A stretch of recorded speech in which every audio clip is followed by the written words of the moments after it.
Joining us now, Democratic Senator Chris Coons from Delaware, who serves on the Foreign Relations, Judiciary, and Appropriations Committees. Senator, thank you very much for being with us. So, as you know, there's a fine line between sending a strong message to Iran, through its proxies perhaps, while avoiding an escalation in the region and avoiding an all-out war with Iran. How do you balance that? Well, this is one of those moments when I am so grateful that our president has decades of experience in foreign policy and in the region. It is a tough balance to strike, Andrea, and I know that his national security leadership, our nation's military leadership, have presented the president with a range of options. What he's trying to balance is sending a forceful, strong, and clear message to Iran and their proxies that continued strikes that harm or kill Americans will be fought back decisively.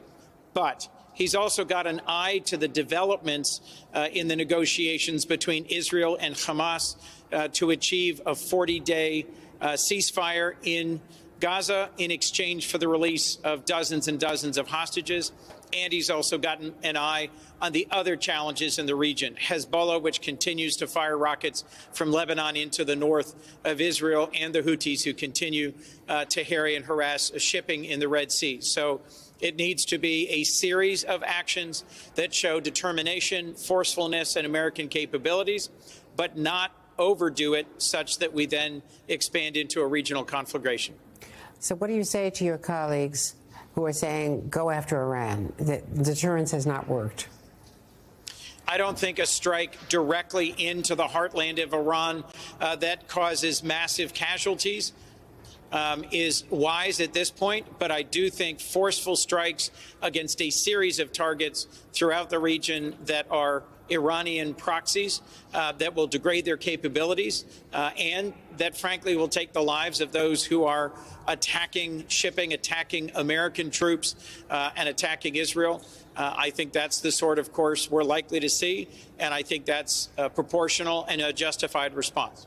Secretary Austin apologized today to the said that he apologized to the president, but also apologized to the public for being secretive about his cancer diagnosis and his surgery, his hospitalization.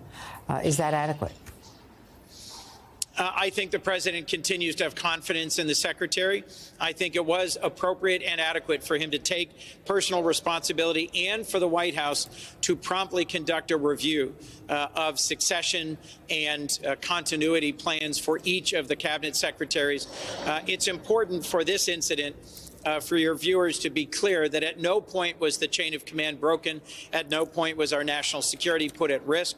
But the secretary needed to be clear with the American public, our president, those of us here in Congress, that he took responsibility for having been perhaps more understandably private about a delicate medical condition and surgery than is appropriate given his role as Secretary of Defense. Turning to the border and, of course, the Ukraine funding and these funding for Israel that it's being held up because it's all packaged together.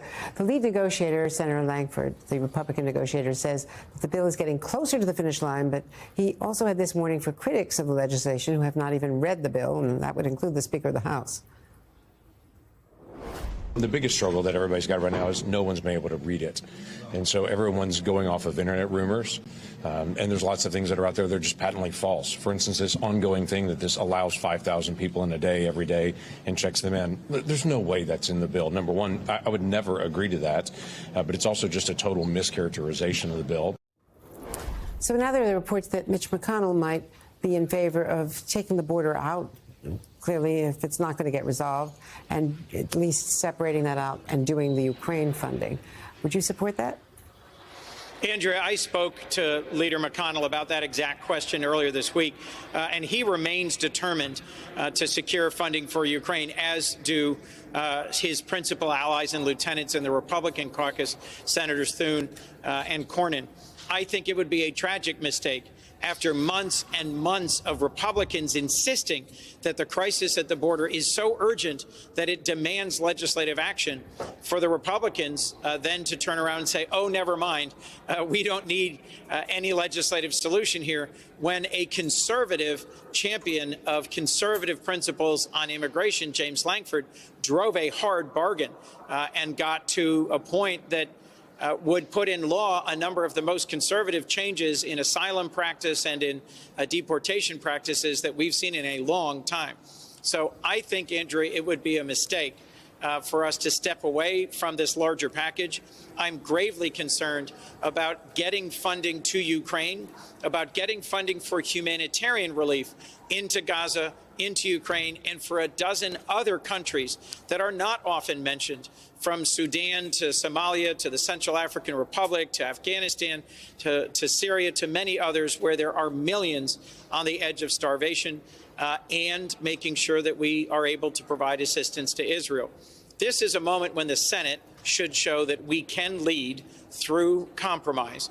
I am hopeful that the text of this bill will be released soon, tonight or tomorrow, and that after several days of reviewing what's actually in the bill, as opposed to what's rumored to be in the bill, that there will be enough votes to pass it here in the Senate.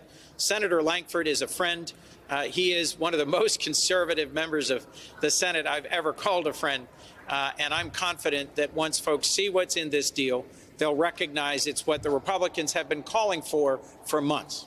And what about the House? What if it dies in the House? Would you then separate out Ukraine? Andrea, that would be a repeat of the tragic outcome the last time that we in the Senate did a comprehensive immigration bill, now many years ago, where after months of work it went to the House only to be ignored and die. If that happens, that will be a huge miscarriage of justice by the House. We should then take up and pass aid to Ukraine. But we shouldn't give up on this deal yet, because so much work has gone into it, and I think it is a pathway towards fixing an ongoing and an urgent challenge for our nation.